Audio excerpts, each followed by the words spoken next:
Out in the mortgage market?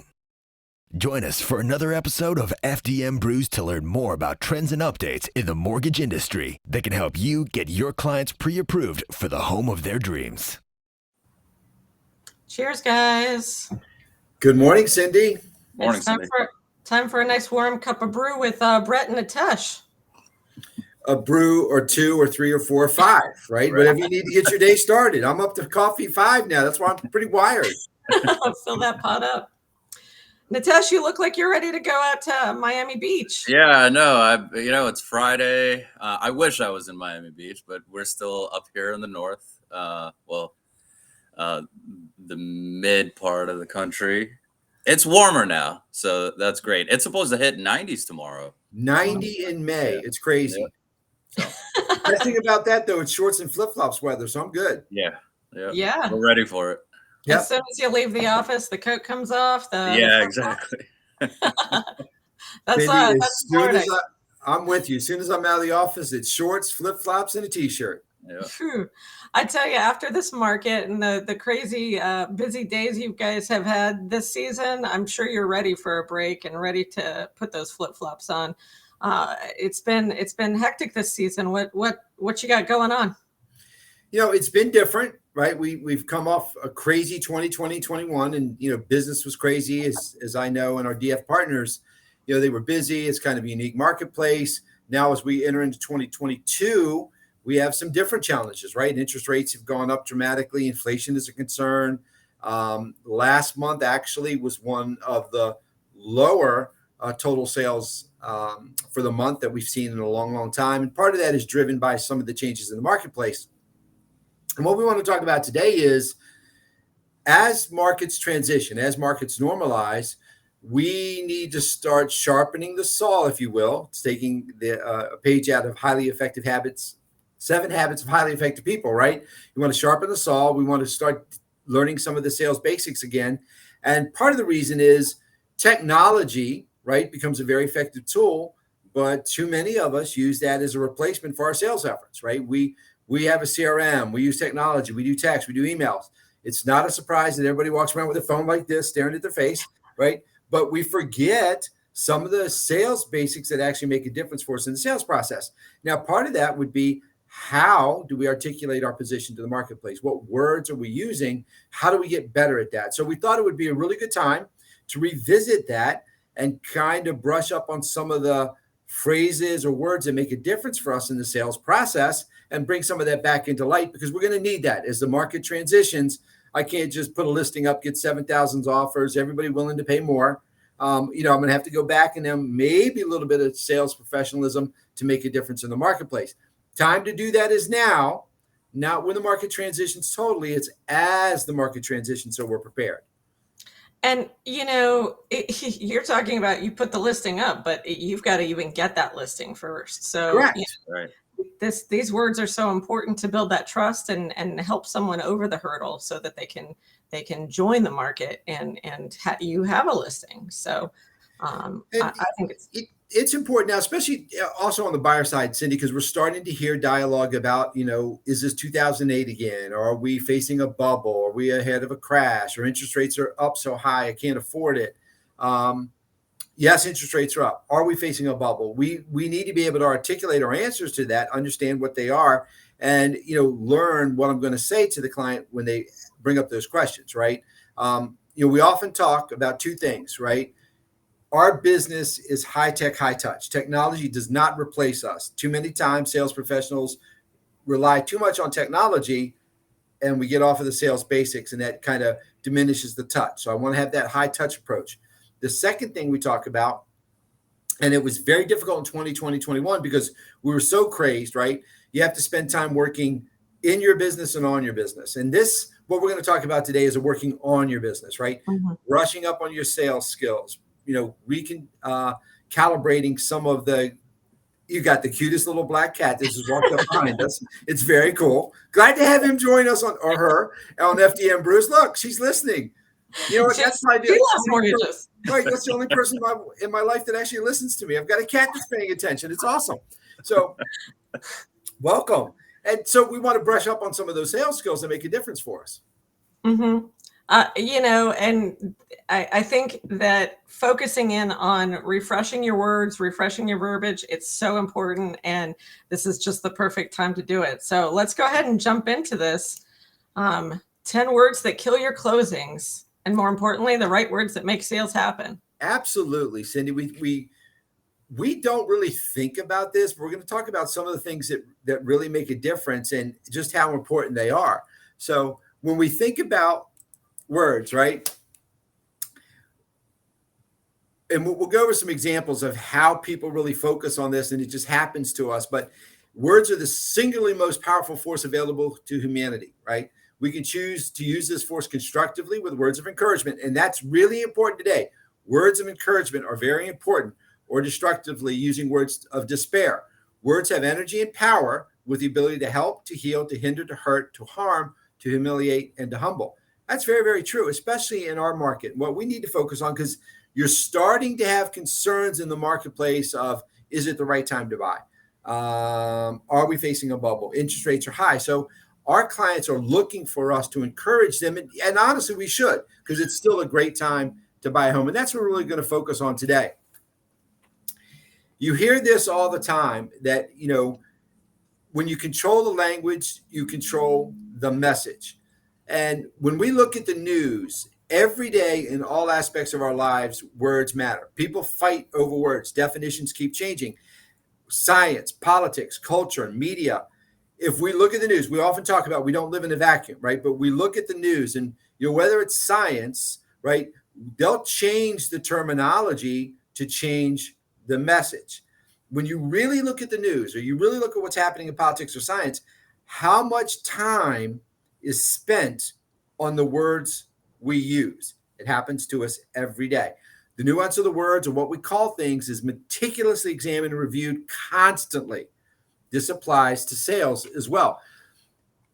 This is always a highlighting screen, because when you start really looking at what's happening in the news, you watch how people just put out talking points, specific words. Don't say this, say this, right? Let's use this word now. So it happens every day in our lives, and it also applies to what we do in the sales side.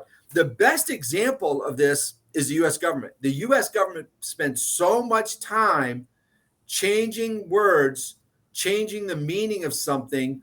If people don't like something, just name it something different. Now, since we're just finishing April 15th, and it's our favorite topic, taxes, we'll talk about how the government and taxes, right? So taxes, you listen to the government, they don't talk about taxes, they talk about revenues. Now, they'll talk about taxes when they talk about people paying their fair share, but when they're overall, we have revenues. Revenues are taxes, right? But they changed it to revenues.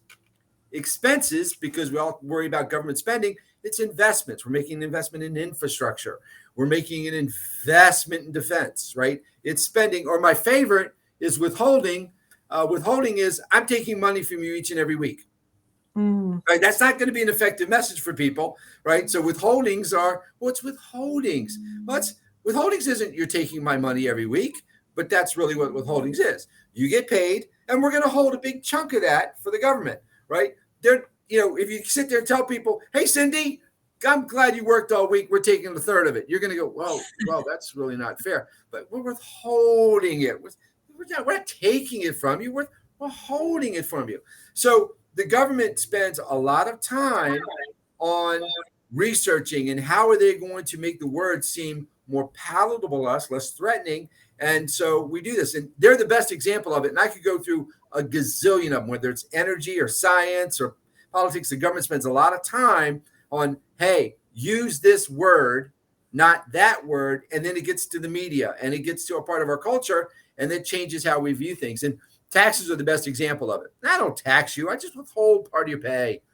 I don't take it from you, which is really... I'm putting it away for you just to save the investment. Exactly. I'm just saving it for you, Cindy. I'll give it back to you when you file the return, maybe.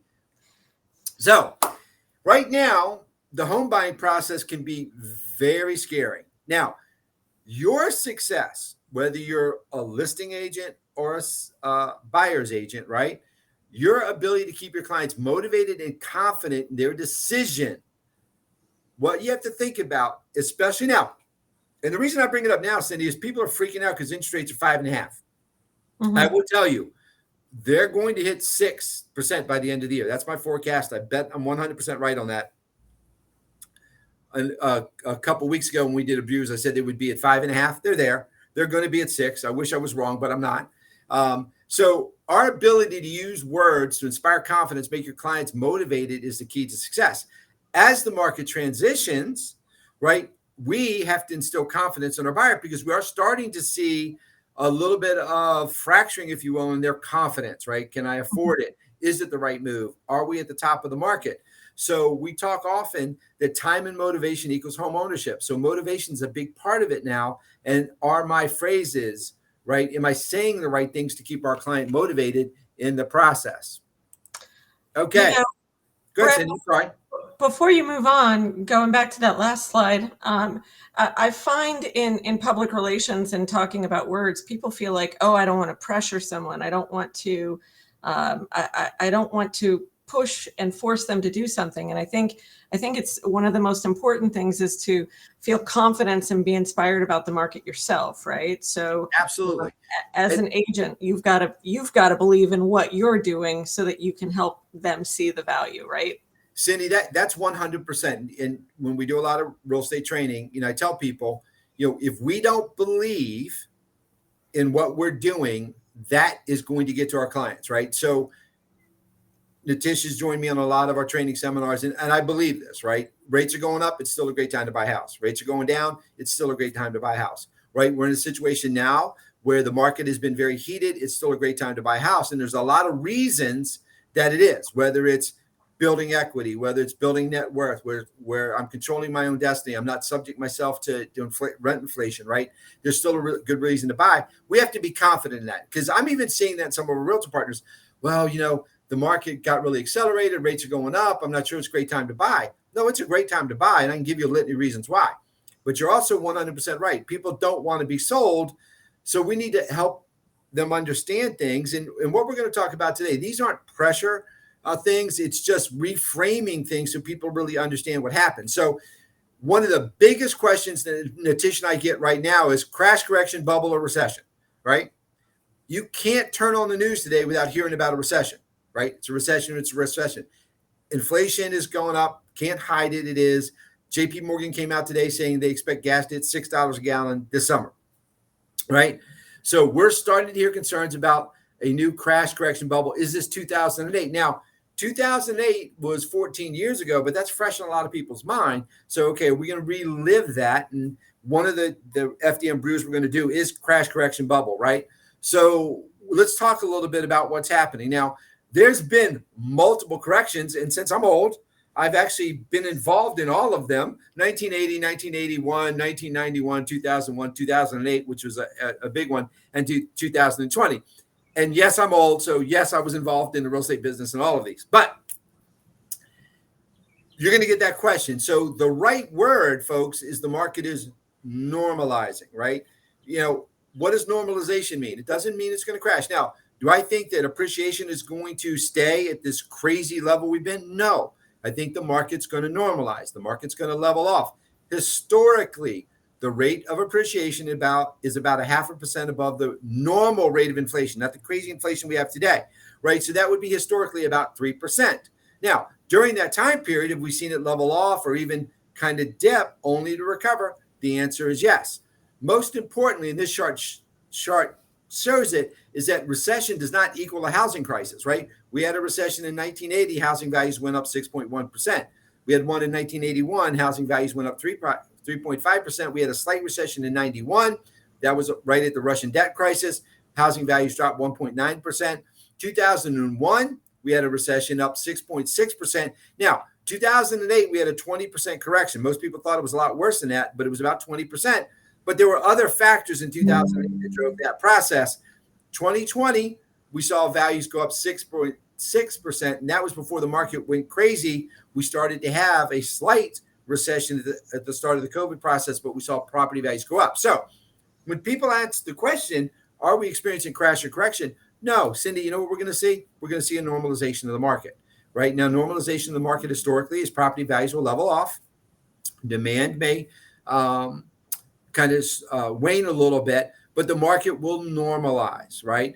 Normalization is I'm going to level off, and I may see a short-term dip in values, but think about it. Between everybody that panicked and sold their house in 2008 and 2022 wishes they had kept it, right? So the market normalized. We started getting normal gains. So when people ask the question, the word is I'm normalizing. The market's normalizing. And that's an accurate statement because that's what we're seeing. So once again, crash, correction, a bubble. Okay. Oh my God, what am I going to say? The market's normalizing. So let's use that term now to define what we're seeing in the market.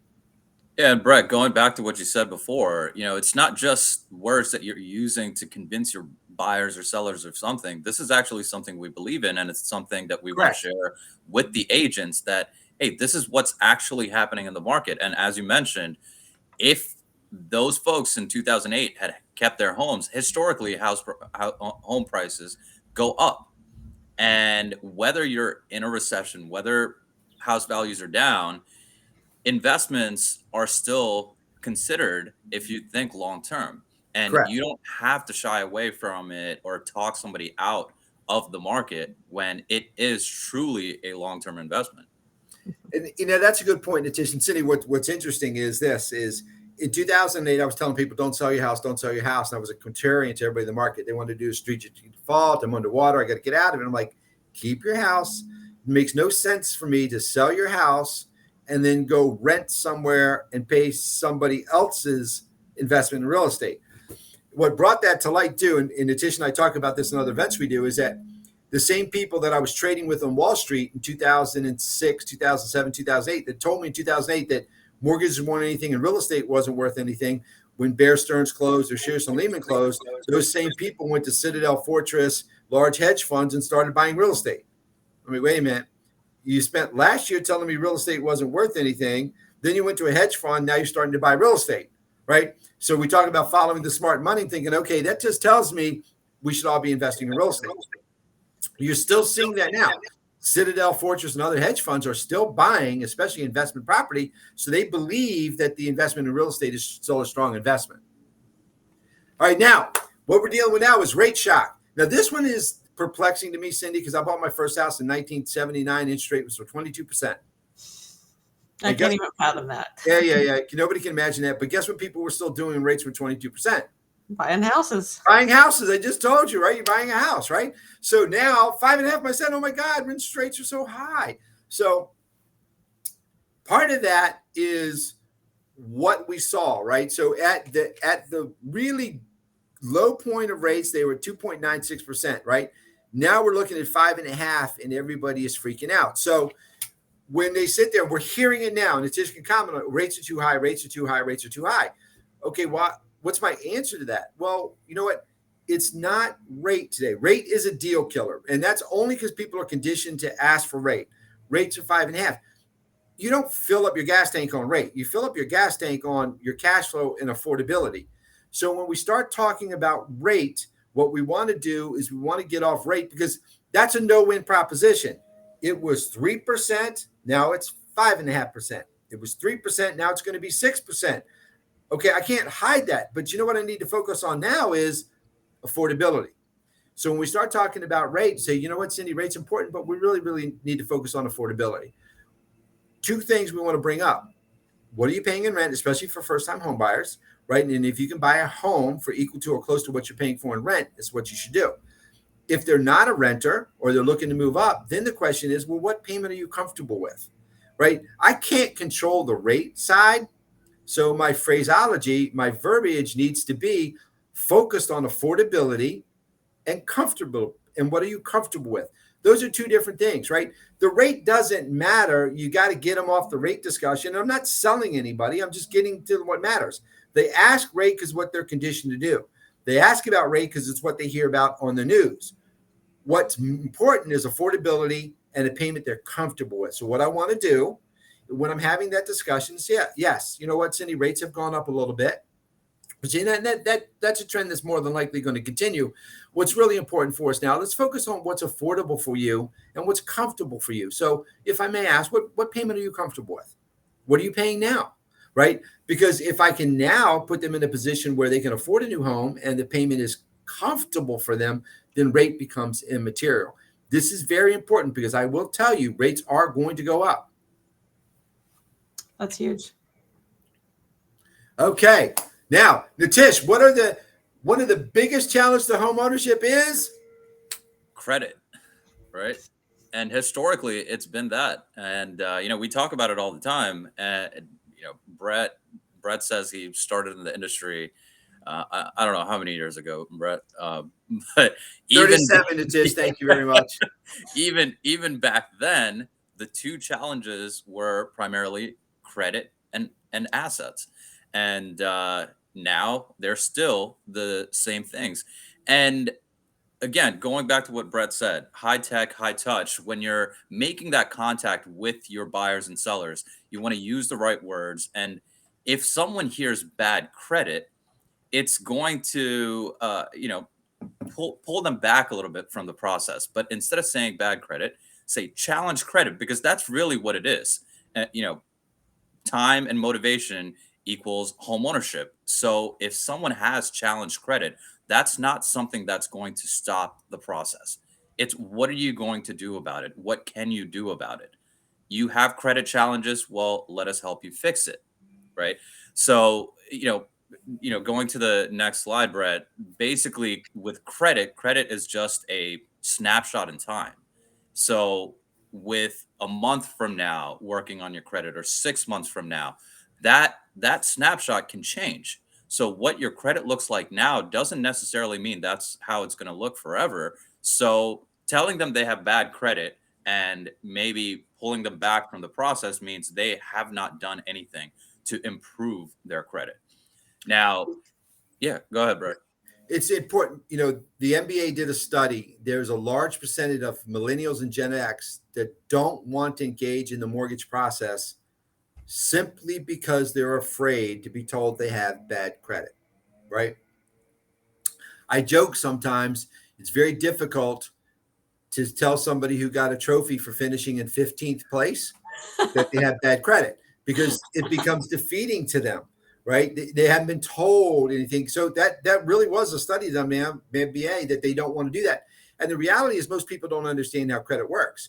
So Nitish and I actually believe nobody has bad credit, right? I believe they only have challenge credit. And here's why, Cindy, is because the industry is so good at giving credit and forcing you to do things that negatively impact your credit score, and you don't even know it, right? I'm just doing things that happen in my normal life. And so for a good example, 30% of your credit score is driven by what's called the usage ratio.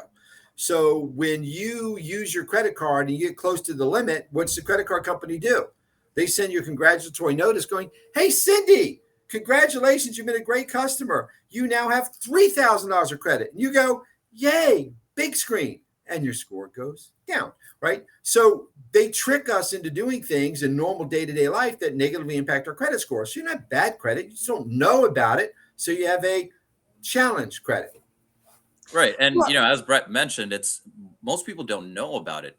Brett and I both, did finance in college, but hey, we did statistics, calculus, all the math classes, but nobody taught us about credit. That's not something you learn, whether, in high school and college, no matter what your major is, that's not something you learn. And folks get into the workforce. And, actually, Brett brings up a great point in some of our presentations. And I went through this as well. As soon as you're a freshman in college, the banks reach out to you and they send you mailers and you get credit cards in the mail. As a matter of fact, when I went to VCU, our ID card was actually also a credit card. And the orientation week, when we go to school, the banks are sitting out there and they, try to get you to open up accounts and they pair your ID card with a credit card. And it's in your pocket. You need that card everywhere you go, that ID card. And so college students are just using their credit cards for everything. 90% of them don't have jobs, so they don't have income to pay for that credit card. And you end up usage ratios, like Brett said, they go up and your credit goes down, and then you don't have the money to pay for it. So your credit gets shot again, but then you can do things to get back from it, right? Make those payments. And that's where the coaching comes in. That's where the knowledge base comes in, where we can tell them, hey, this is what happened previously, but this is how to get from here to where you need to go, right? Mm-hmm. Yep. I always thought that was a great strategy, right? Do you think that might create challenges? Let's give somebody credit who doesn't have a job. See, so you don't got bad credit. We forced you into challenge credit. I think that's a great strategy. That worked really well for me when I was in college. I got a credit card, didn't have a job. It didn't end up well. So, all right. Next homeownership challenges. And like I said, when I started the business, it was two things. It was challenge credit and money, assets. And, one of the things, and this is an everyday word in the mortgage industry and the real estate industry, right? Homeownership challenges, down payment. As soon as you hear down payment, you see dollar signs, right? You think money. And everybody's thinking, all right, how much money do I need? What do I need to qualify for this? And but instead of saying down payment, say investment, because that's what it is. You're investing in your home. You're investing in your future. So use the words that are, in fact, true, but also motivating the buyers to move forward. This is a really important one, Cindy, because when they hear down payment, oh my God, I've got to save money for a down payment. And most consumers use that as a sunk cost, right? The down payment, they don't equate to making an investment. And that's really what they're doing, right? They're making an investment in an asset, right? When they buy a stock, they don't go, oh, it's a down payment, right? I'm making an investment. Well, real estate's the same thing. Your down payment is your investment. So let's phrase this in a positive way. Cindy, you know what? And you're buying your first time home buyer. That's really exciting. Your investment is going to be a 3.5% investment in your property, right? That's a much different phraseology, and it keeps them focused on the positive. Down payment can actually be a negative. Wait a minute, I got to come up with a down payment. I'm not thinking I'm making an investment. I'm thinking I'm just making a down payment on something. Okay, no, you're making an investment in your future. You're making an investment that's buying an asset that's going to build your net worth. So it's really important, as people struggle to come up with the money to close, that we rephrase that as your investment. Your total investment is 10%. Your investment is 3.5%, whatever that is. That shades a positive in what they're doing. Too many times, I got to save money for a down payment. I got to save money for a down payment. It seems like a burden versus, you know what? I'm coming up with money to make an investment in an asset, right? That's a very different mindset. And you can see how that changes their vision of what they're doing. Absolutely. Okay. This one, I love doing this one in person because I ask all the agents, whose market is it? Well, that's Homer Simpson's house, isn't it? Yeah, it is. Absolutely. I love this house, right? It's Homer Simpson's market. Okay. What we hear now, it's seller's market, right? I guarantee you it's a seller's market. It's a seller's market. It's a seller's market, right? But if you're a buyer and you hear it's a seller's market, what do? You go, well, why am I going to buy today? It's a seller's market, right? It's not a seller's market. It's a competitive market. Cindy, we want to buy a home today. That's great. It's a great time to buy. It's a very competitive market. You know why? Everybody thinks it's a great time to buy a house, right? As soon as I tell a buyer it's a seller's market, I'm already on the defensive, right? Now, yes, it is a seller's market, but it's a competitive market for buyers, correct? Very different terminology. Now, instead of saying it's a seller's market and they have the advantage, I say it's a competitive market. My responsibilities and my challenge don't change. My mindset changes. Yes, it's competitive. There's going to be a lot of buyers out there. So I may have to make a more attractive offer. I may not be asked for seller's help. I may have to have a cash pre-approval ready to go so I can compete in a competitive market. But I don't want to tell my buyers they're already at a disadvantage, right? Does that make sense, right? Who would do that? It's a seller's market. Okay, why am I going to buy today? It's a seller's market. They have all the power. I don't want to do that. I love this because that competitive market just automatically engages them in that, oh, well, I'm competitive. I want to, get in Absolutely. On the game, right? Like that's our inner winner spirit, Correct. Inner winner. I like that. My inner winner. Well, it's the same thing right before the market, right? In 2018, 2019, people were saying it's a buyer's market. I'm going to go listing agent. Yep, Mr. Seller. Thank you for wanting to list with me. But by the way, it's a buyer's market. why would I tell them that? It's the same thing. It's a competitive market. You know what? A lot of competition out there because it's a great time to sell. It reinforces their decision to sell because there's a lot of buyers out there, right? I'm not going to sit there and say, oh, it's a buyer's market. No, it's a great time to sell, right? Here's what we have. And once again, you may have to brush up and, cosmetically improve the property. You may have to understand, because it's a competitive market, you may, and a lot of sellers in the market because they deemed it's a good time to sell, but you might want to, understand you might not get a full price in this market because it's competitive, right? I don't want to go into a sales process telling my client that the other side has an advantage, right? It's competitive. I'm competing against other sellers. What do I have to do to make my property more competitive? Unleash the inner winner, right? That's what I want to do. So it's never a buyer's market. It's never a seller's market. It's a competitive market. And it doesn't matter what it is. It's competitive for whoever it is. If it's a buyer's market, it's competitive for the seller. If it's a seller's market, it's competitive for the buyer. I don't want to start out at a disadvantage nor tell my client that. And there's always a balance, right? And it's how you present it, and what's beneficial to them, what advantage can they take from the current market. We've been talking about rates and house prices, and it's scary to everybody. But the fact of the matter is, when house prices were up, rates were down.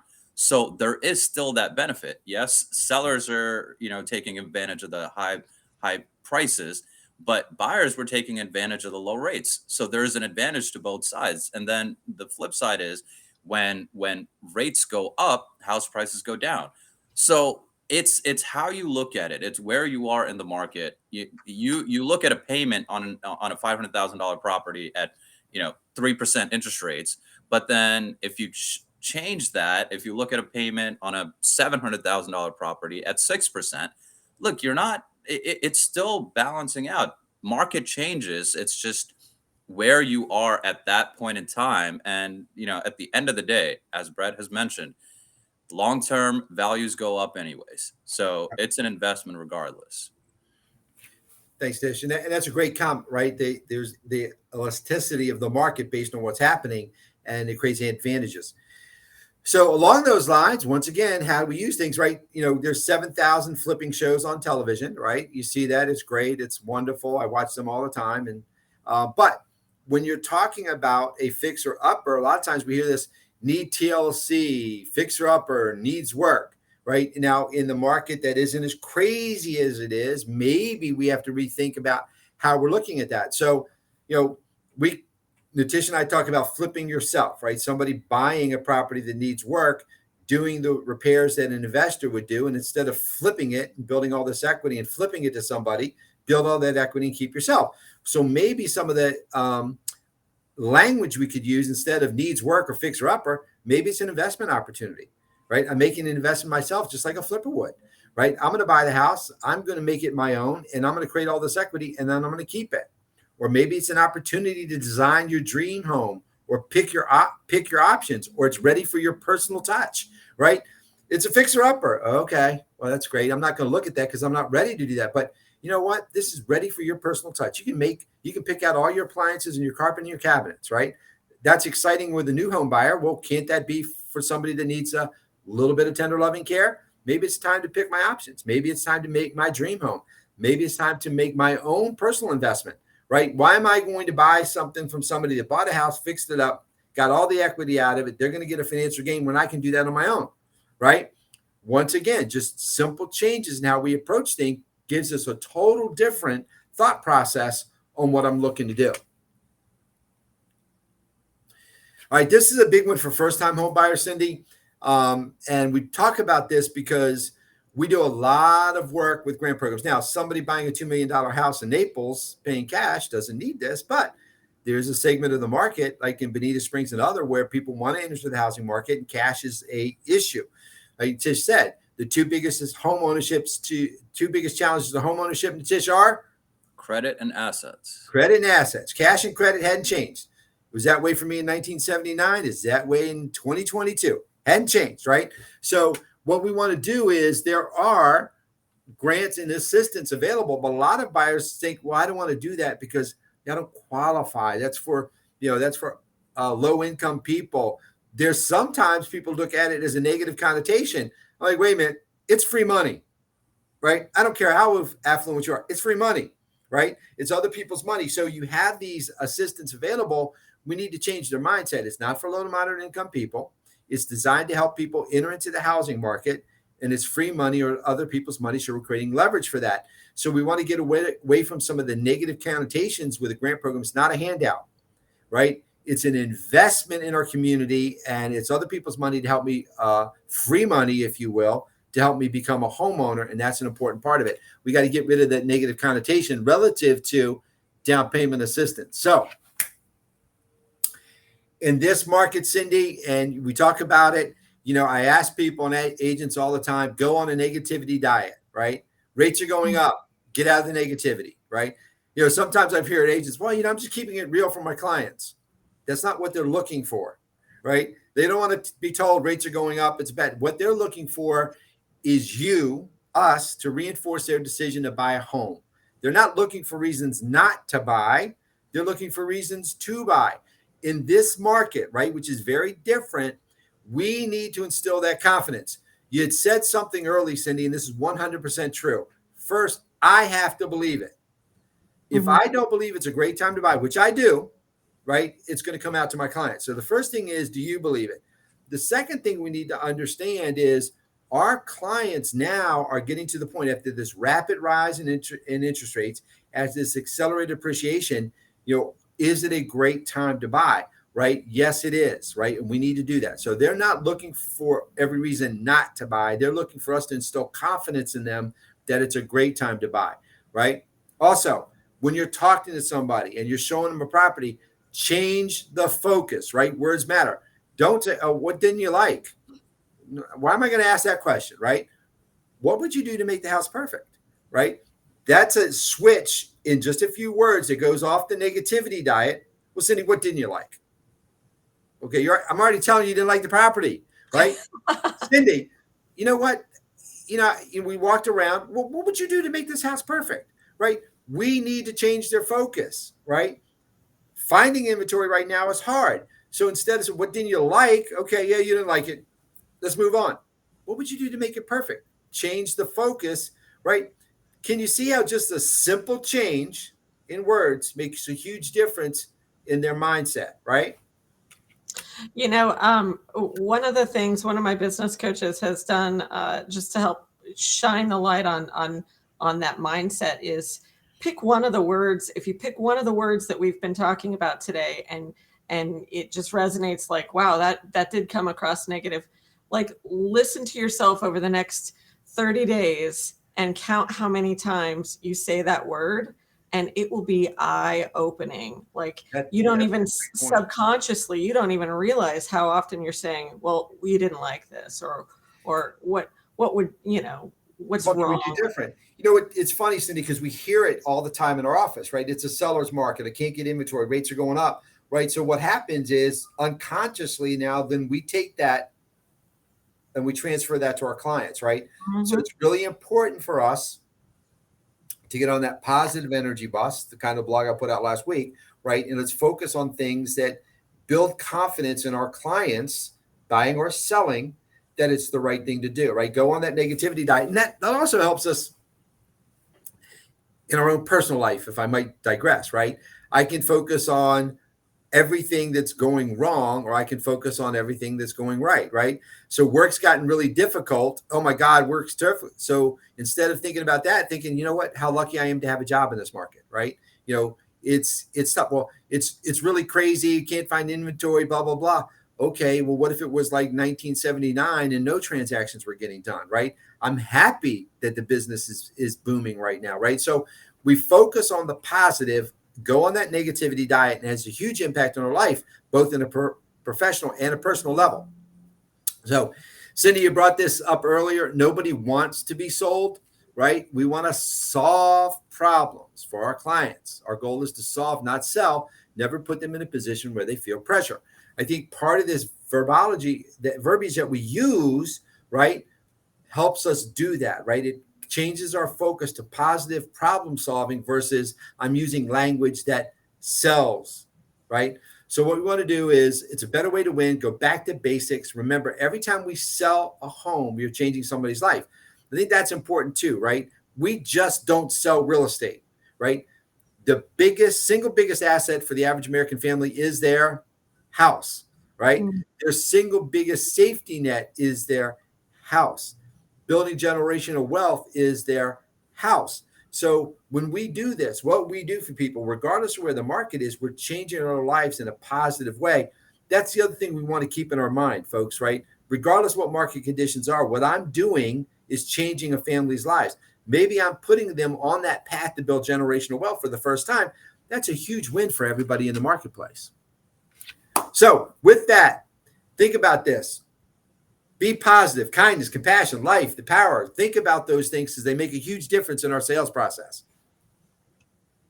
A huge difference in sales process. And you brought up a really good point. Like it's not just how you interact with your prospects. It's how you interact with your colleagues. It's how you interact with your family. You know, if this negativity is pervasive in your job, it's probably hitting at home too. So I think these are really inspirational in the sense of thinking through where that negativity sits all throughout your life.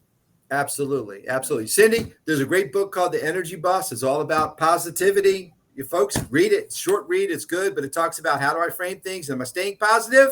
Do I have positive energy? Because that's what we're going to focus on. Negativity diet. Absolutely. Well, that was a fantastic presentation, and we are out of time. So we'll let you go today. And if you have any questions, Brett and Nitesh are always available. You can see the phone number and our email address on the closing screen. And we look forward to seeing you next time. Cheers. Thank you, Cindy.